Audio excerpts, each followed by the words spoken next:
तर या ठिकाणी सर्व पत्रकार मुंबईतले या प्रेस क्लबमध्ये उपस्थित आहे आणि रिपब्लिकन पार्टी ऑफ इंडियाच्या वतीने आपल्याला निमंत्रण देण्यात आलेलं आहे.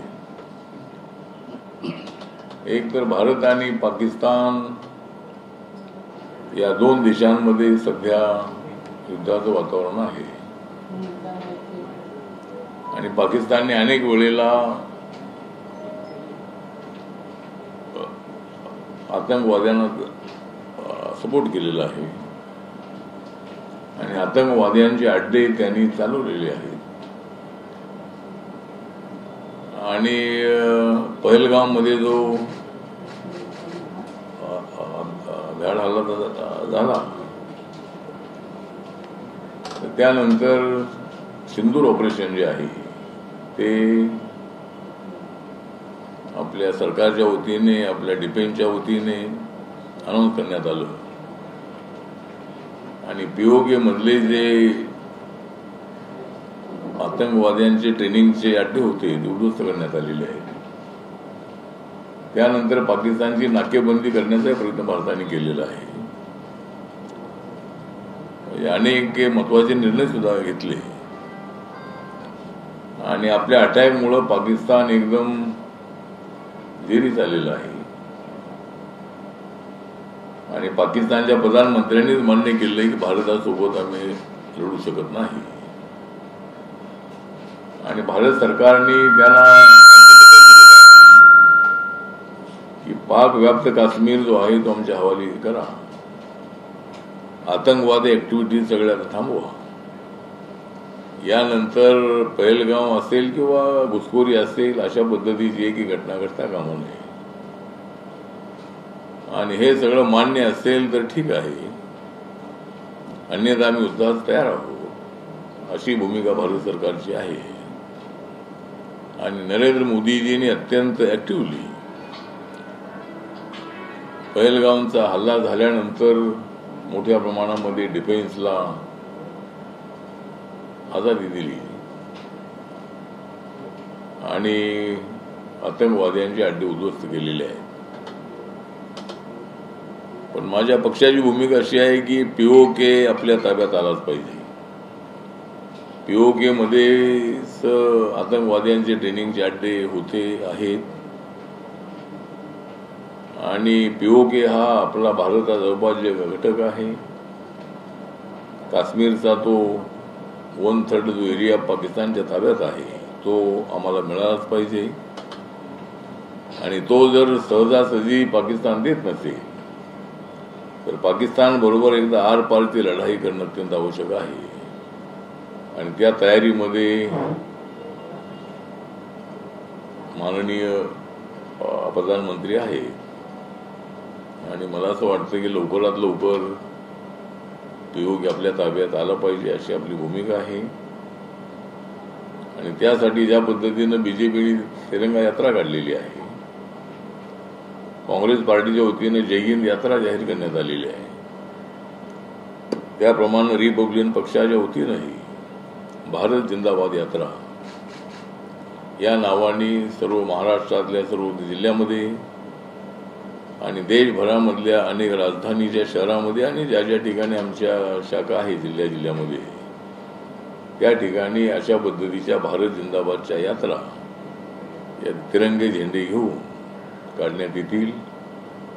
22 तारखेपासून उद्यापासून अशा पद्धतीच्या यात्रा काढण्याच्या सूचना कार्यकर्त्यांना देण्यात आलेल्या आहेत आणि आपापल्या सोयीप्रमाणे त्यांनी आपल्या जिल्ह्यामध्ये तालुक्यामध्ये महाराष्ट्रामध्ये अशा पद्धतीच्या भारत जिंदाबादची यात्रा काढायची आहे. त्याच्यामध्ये पाकिस्तान मुर्दाबादच्या घोषणा द्यायच्या आहेत, पीओके आमच्या ताब्यात आलाच पाहिजे अशा घोषणा द्यायच्या आहेत, आतंकवाद्यांचा धिक्कार असतो अशा घोषणा द्यायच्या आहेत आणि अशा पद्धतीनं मला वाटतं की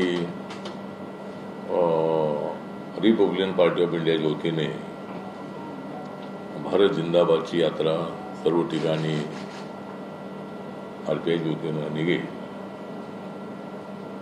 दुसरा विषय आहे तो सध्या ज्या स्थानिक स्वराज्य संस्थांच्या ज्या निवडणुका आहे या 4 महिन्यामध्ये घेण्याचा आदेश सुप्रीम कोर्टाने दिलेला आहे. त्याप्रमाणे या ज्या निवडणुका आहेत त्या महायुती म्हणून बीजेपी, एकनाथ शिंदे यांची शिवसेना, अजितदादा यांची राष्ट्रवादी काँग्रेस आणि आमचा RPI अशा मिळून त्या निवडणुका लढाव्यात अशा पद्धतीची आपली भूमिका आहे. आणि त्यासाठी लवकरच एखादी बैठक जी आहे की माननीय मुख्यमंत्री देवेंद्र फडणवीस यांनी बोलवावी घटक पक्षांची आणि त्याच्यामध्ये असा निर्णय घ्यावा अशी माझी सूचना आहे. मुंबई महानगरपालिकेमध्ये रिपब्लिकन पक्षाला 12-15 जागा तरी मिळाल्या पाहिजे अशा पद्धतीची आमची मागणी आहे. आणि रिपब्लिकन पक्षाला डेप्युटी मेयर पद तरी मिळावं अशी आमची ज्यावेळेला चर्चा होईल त्यावेळेला त्यामध्ये आम्ही तशा पद्धतीची मागणी करणार आहोत.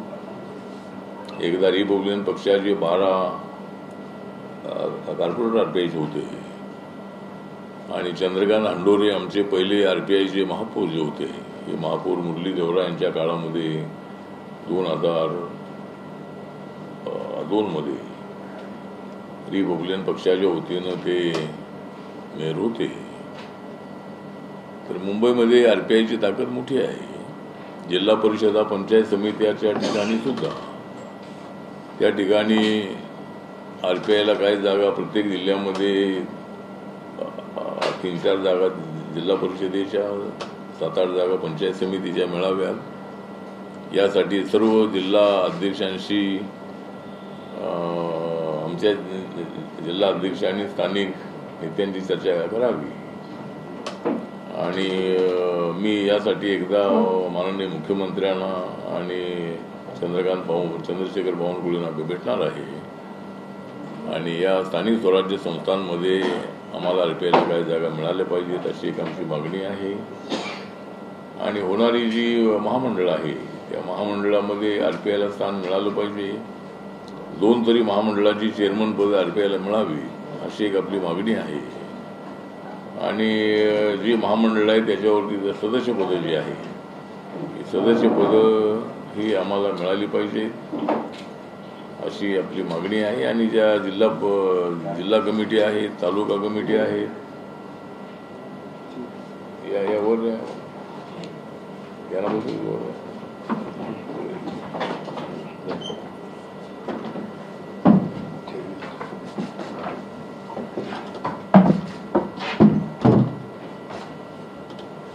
तर त्या ज्या कमिटी आहेत त्या DPDC आणि बाकीच्या जिल्हा तालुक्याच्या कमिट्यामध्ये आम्हाला स्थान मिळावं अशी एक आपली मागणी आहे.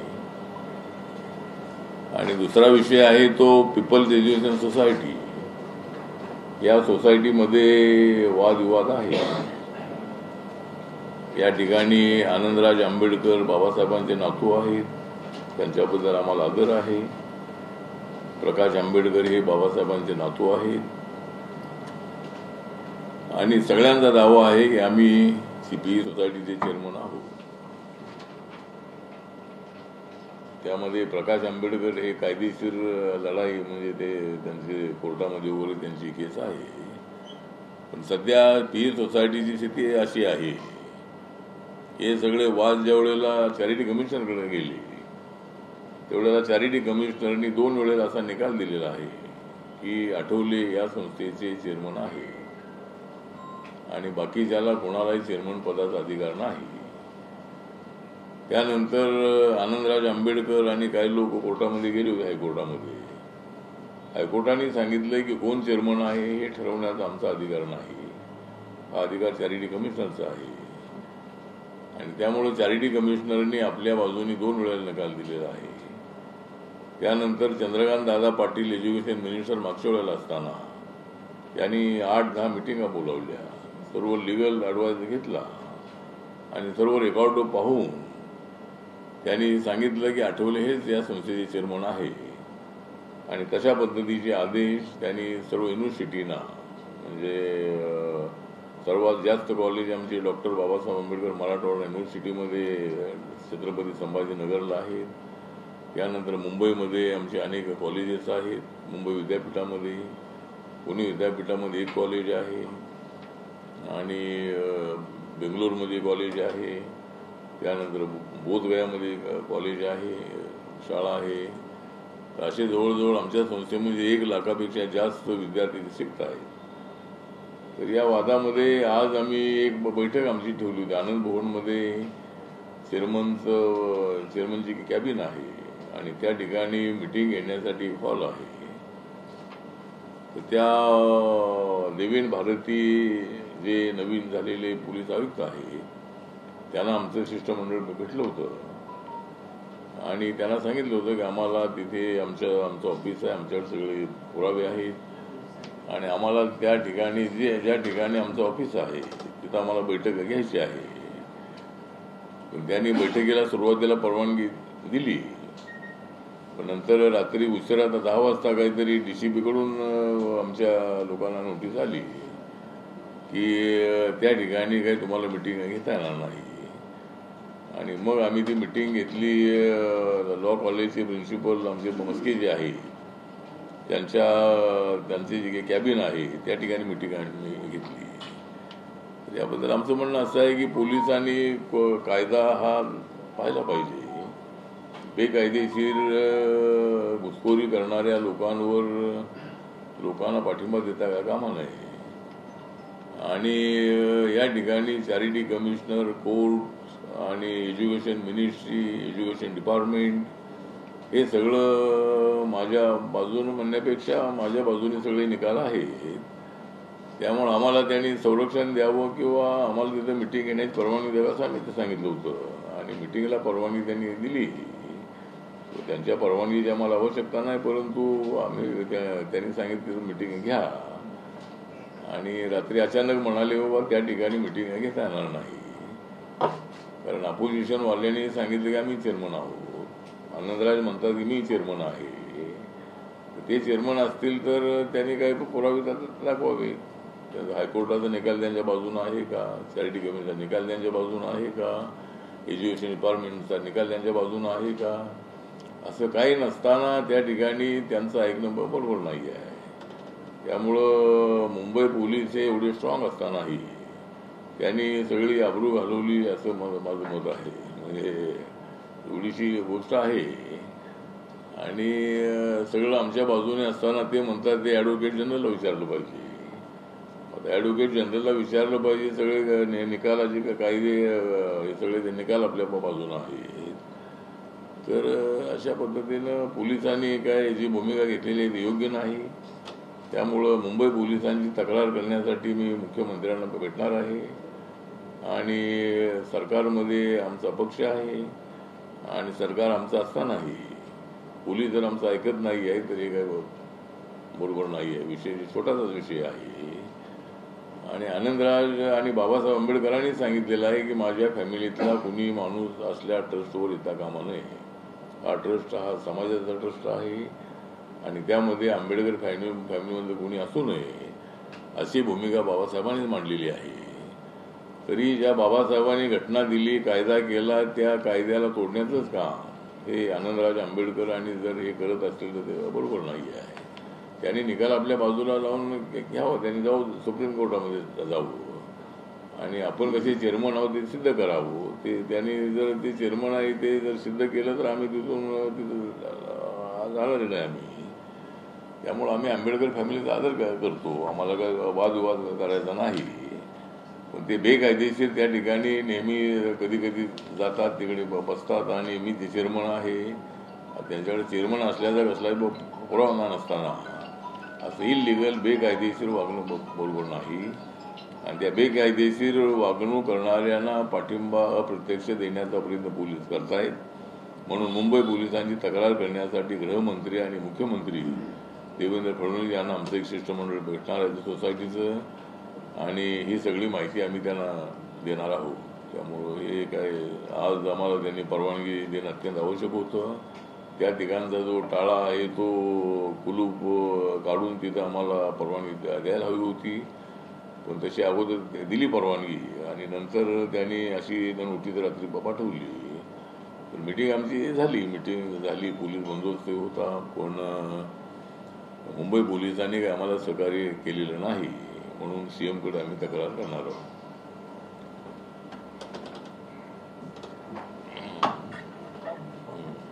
तो सर हिंदी में अगर आप बता दें जो हिंदी में बता दीजिए जो आप लोग यात्रा निकालने वाले हैं तिरंगा यात्रा। हाँ, तो जो मतलब जिस तरह पाकिस्तान ने हमेशा गुंडागर्दी, आतंकवादियों को ट्रेनिंग देना, आतंकवादियों को भारत में भेजना, और जिस तरह मतलब 370 आर्टिकल हटने के बाद जम्मू कश्मीर में बहुत बड़ी शांति थी, जम्मू कश्मीर का बहुत अच्छा डेवलपमेंट हो रहा था। जम्मू कश्मीर में 370 आर्टिकल हटाने के बाद कम से कम 3 करोड़ तक टूरिस्ट वहाँ से चले गए, और उसमें इंडियन टूरिस्ट की संख्या बहुत ज़्यादा थी, और उसमें महाराष्ट्र के टूरिस्ट बहुत ज़्यादा थे, और आउट ऑफ इंडिया के भी टूरिस्ट बहुत सारे उधर आए। क्योंकि पहले लोगों को डर लगता था, लेकिन 370 आर्टिकल हटने के बाद उनका डर पूरा खत्म हो चुका था। और इसीलिए पाकिस्तान ने प्लान किया कि पूरे प्रूफ अपने सामने आए कि जो आतंकवादी आए थे आर्मी का ड्रेस पहनकर, उन्होंने ये प्लान किया कि भाई यहाँ टूरिस्ट इतने ज़्यादा आ रहे हैं, 370 आर्टिकल हटने के बाद वहाँ तिरंगा झंडा लग रहा है, वहाँ का मुस्लिम पूरा नरेंद्र मोदी जी को और भारत सरकार को सपोर्ट कर रहा है, वहाँ की इकोनॉमी डेवलप हो रही है, वहाँ रोड अच्छे बन रहे हैं, वहाँ ट्रेन आ रही है। तो इसी तरह मतलब काफ़ी चीज़ें ज़्यादा इम्प्रूव हो रही थी, और इसीलिए प्लान करके टूरिस्ट पर और ये बैठ डाला है। मतलब ऐसा मशीन गन लेकर, बंदूक लेकर आप ऐसे आदमी को मारेंगे, इसमें कोई मजलूम के नहीं है। लेकिन उसके बाद इतने लोगों की हत्या होने के बाद माननीय नरेंद्र मोदी जी बहुत बड़े सीरियस हो गए, पूरा भारत ही सीरियस हो गया, और पाकिस्तान को सबक सिखाना ही चाहिए। इसीलिए मतलब एक जो पाकिस्तान के जो आतंकवादी अड्डे थे पीओके में, वो पूरी उद्ध्वस्त किए। तो मुझे लगता है कि अभी हमारे पार्टी की भूमिका ये है कि पीओके अपने ताबे में आना ही चाहिए। मैंने पार्लियामेंट में भी इसके संबंध में बहुत बार आवाज़ उठाई थी, और पीओके से ही आतंकवाद ज़्यादा अपने ऊपर इफेक्ट कर रहा है। इसीलिए मुझे लगता है कि तो पाकिस्तान के साथ एक बार आर पार की लड़ाई होनी चाहिए, पीओके को अपने ताबे में लेना ही चाहिए। ये मेरे पार्टी की तरफ से भी मेरी मांग है। मैं ज़रूर सरकार में हूँ, लेकिन तमाम देशवासियों की भी ये भावना है कि पीओके अपने ताबे में आना चाहिए और पाकिस्तान को सबक सिखाना चाहिए। तो इसीलिए जिस तरह हमारी बीजेपी की तरफ से तिरंगा यात्रा पूरे देश भर में निकल रही है, कांग्रेस पार्टी ने भी शायद जय हिंद यात्रा का ऐलान किया है, उसी तरह हमारे पार्टी ने भी ये तय किया है कि 22 तारीख से लेकर 4-5 जून तक पूरे देश भर में और महाराष्ट्र में जिला लेवल पर, तहसील लेवल पर एक भारत जिंदाबाद यात्रा इस नाम से यात्रा निकलेगी। हाथ में तिरंगे झंडे लेकर हमारे कार्यकर्ता 100, 200, 500, 1000 जो कार्यकर्ता है, वो कार्यकर्ता अपने अपने शहर में, अपने अपने तहसील में इसी तरह का एक यात्रा निकालेंगे। ये मतलब आज हमने तय किया, और 22 तारीख से लेकर 5-6 तारीख तक लगातार अपने अपने क्षेत्र में ये यात्रा निकालनी है। Sir, I agree with you that whatever the Pakistan is doing is completely wrong. I fully agree with you. What you said, you are absolutely right. But the thing is that since last so many years, this problem is going on, whereas no action is taken up till now. Now, our Indian government is saying we will take action, we will finally finish this Pakistan. But sir, one thing I would like to clarify with you. See, sir, for Pakistan, the China is the main supporter, and China is the main enemy of India. So, and we always ask the support of USA. But right now, the Trump is not agreeing with us. He is not supporting us. He is always insulting us. So, don't you think if there is a war, both the parties will suffer? I agree. But sir, finally, the China is the main supporter for us. Who is the main supporter, sir? No, there's not any supporter. We don't got any supporter because India is also a very strong country. Indian army is also very strong today. And today's India is not past India, because today's India is also very strong India. And we don't want the support from America. We don't want the support from Donald Trump. But that is also which what you have say that China is also the supporting Pakistan. Some countries are supporting Pakistan. But we are also very serious. Honorable Narendra Modi is also very serious. Our Sindoor operation is also very strong operation. And only one day, only some time, we finish the Atangwadi places because our attack was there only. And now Pakistan is also not very serious to battle with India because India is very strong. And definitely we want POK. And if Pakistan is also ready to do the POK, if the Pakistan will accept that after this there is no any Atangwadi activities, then definitely there should be something a compromise. And India also take the decision that we don't want another partner, third partner. If there is a discussion, then that discussion will be only with Pakistan only. That is the stand of our India.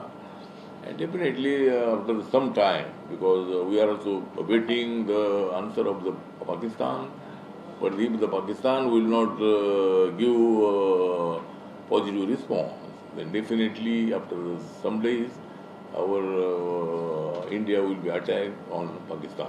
No, India was doing a good thing. Lovely fight it was having. We were winning also.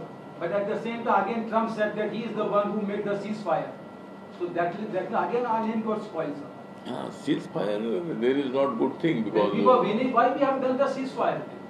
Ceasefire, but we are also replying them. If there is a ceasefire, then our army is not sitting there only. Our army is also fighting there. And many Atangwadis are also finished now also. And therefore, India is a strong country today, and we will fight very strongly with Pakistan.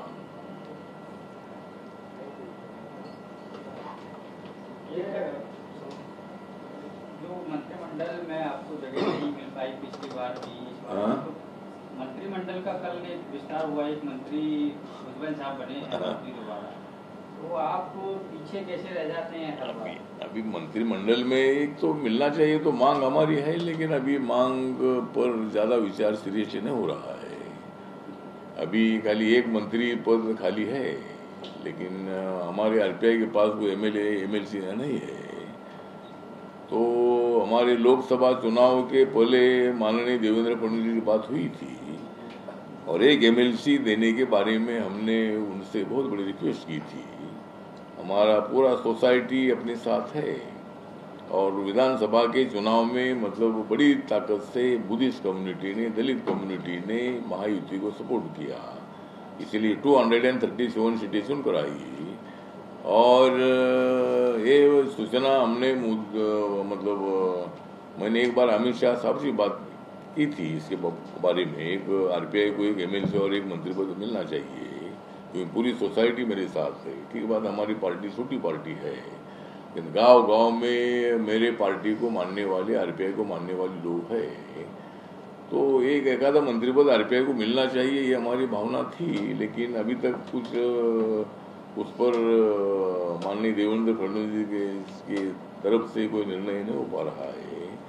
उसमें क्या problem है मुझे मालूम नहीं है, लेकिन अभी मिलना चाहिए, लेकिन अभी नहीं मिल रहा है अभी। लेकिन अभी मैं केंद्र में मंत्री रहने से पूरा देश भर में मेरी पार्टी पकड़ गई है। मेरा नागालैंड में मेरे पार्टी के 2 एमएलए चुनकर आए हैं, मेरी पार्टी वहाँ रिकॉग्नाइज है।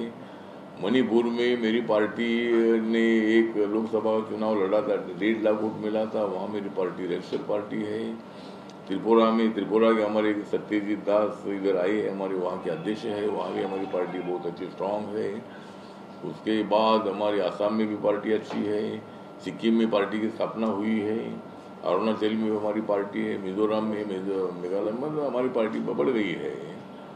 तो सत्ता की भागीदारी अभी जो महामंडल है, अभी महामंडल में भी हमको सत्ता की भागीदारी मिलनी चाहिए। लेकिन हमारी डिमांड है कि भाई जब अभी एमएलसी का कोई मौका आएगा तब एमएलसी आरपीआई को देकर जो एक मंत्री पद जो रखा गया है, तो मुझे लगता है देवेंद्र फडणवीस जी ने आरपीआई के लिए रखा होगा, ऐसा मेरा मानना है। महानगरपालिकेच्या निवडणुका अपेक्षित आहेत, महानगरपालिकेच्या निवडणुका येत्या काही महिन्यात अपेक्षित आहेत, तर तुमच्या पक्षाचा त्यामध्ये नेमका सहभाग काय राहणार आहे? तर माझ्या पक्षाचा सहभाग हा राहणार आहे की माझ्या पक्षाचं मत असं आहे की महायुतीने एकत्रितपणे मुंबई महानगरपालिका लढावी आणि बाकीच्या महाराष्ट्रातल्या निवडणुका महापालिका आणि जिल्हा पंचायत त्या एकत्रित लढाव्यात अशी आपली भूमिका आहे. आणि मुंबईमध्ये शिवसेनेच्या हातातून हिसकावून आपल्याला महापालिका घ्यायची आहे. त्यामुळं या ठिकाणी आम्ही जर चौघेजण एकत्रितपणे लढलो तर मुंबईचा महापौर हा आपलाच होणार, महायुतीचा होणार असा मला पूर्णपणे विश्वास आहे. ज्याप्रमाणे विधानसभेमध्ये मुंबईमध्ये आम्हाला मतं मिळालेली आहेत, आमचे लोक निवडून आलेले आहेत, या सगळ्या बाबींचा विचार केल्यानंतर मला असं वाटतं की definitely Republican Party of India ji आहे, मागच्या वेळेला आमचे 12 कॉर्पोरेटर निवडून आले होते, तर यावेळेला आम्हाला एक 14-15 जागा ते द्याव्या आणि रिपब्लिकन पक्षाला एक मुंबई महानगरपालिकेमध्ये आमची ताकद ही आहे आणि RPIचा महायुतीला चांगला फायदा होऊ शकतो. त्यामुळं आणि यावेळेला नक्की महापालिका आम्ही जिंकू असा आम्हाला विश्वास आहे.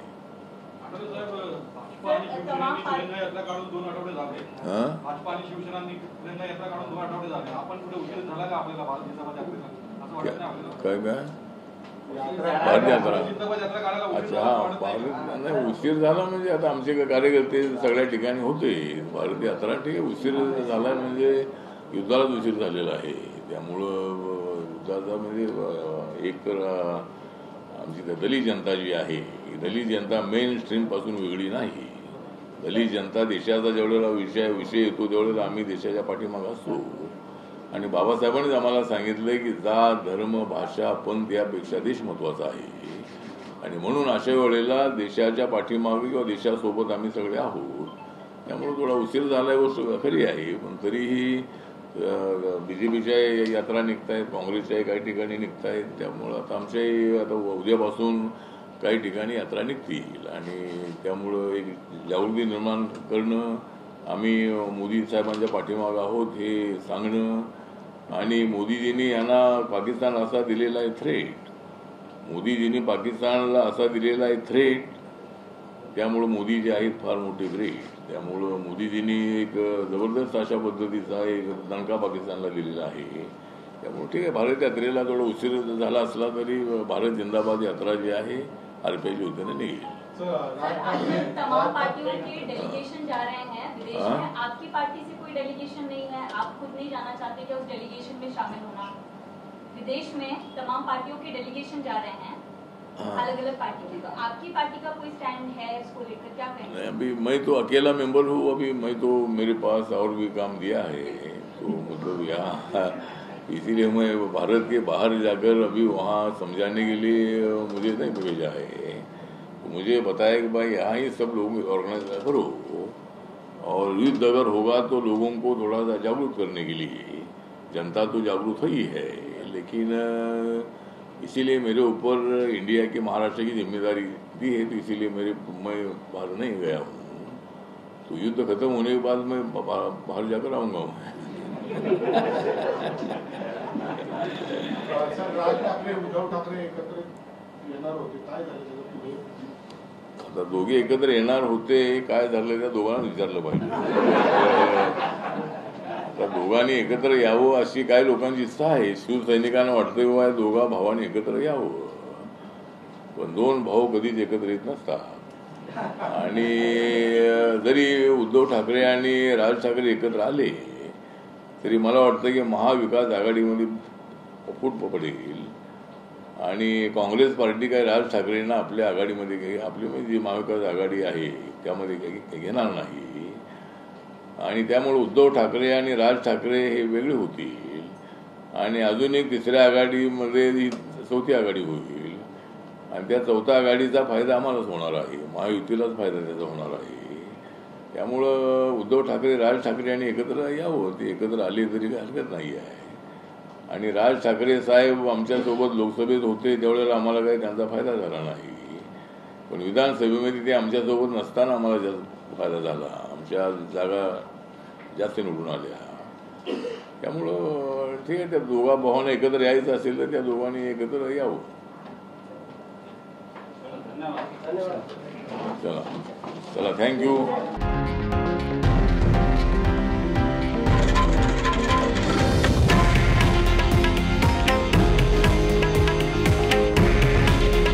हे आहे देशातील नंबर 1 न्यूज नेटवर्क आणि आपण पाहत आहात TV9 मराठी. काळजी तुमची, हित महाराष्ट्राचं.